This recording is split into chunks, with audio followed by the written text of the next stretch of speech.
తెలుగు సినిమాలు Baahubali, triple R, Pushpa వంటి విజయాలతో దేశవ్యాప్తంగా అపారమైన కీర్తిని సంపాదించుకున్నప్పటికీ పరిశ్రమ ఆర్థికంగా స్థిరంగా లేదు.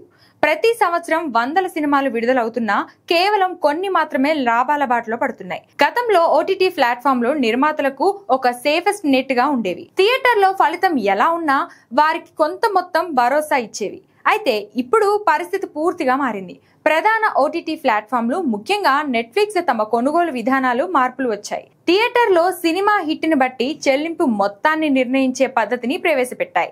దీని ప్రకారంగా సినిమా థియేటర్లో అంచనాలను అందుకోలేకపోతే అంగీకరించిన మొత్తంలో 25% వరకు తిరిగిస్తారు. అదే సినిమా బ్లాక్ బస్టర్ అయితే ఆ మొత్తాన్ని అదే స్థాయిలో పెంచుతారు. ఈ కొత్త ఓటీటీ నిబంధనలు నిర్మాతలందరిపై తీవ్రమైన ఒత్తిడిని పెంచాయి.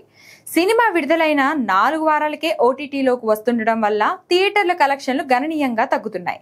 ఫలితంగా చాలా చిత్రాలు తక్కువ పేమెంట్ పొందే ప్రమాదం ఉంది. ఈ నేపథ్యంలో బాలకృష్ణ నటించిన భారీ చిత్రం అఖండ 2 ఈ కొత్త నెట్ఫ్లిక్స్ మోడల్ ని పాటించనున్న మొట్టమొదటి పెద్ద సినిమాగా నిలవనుంది.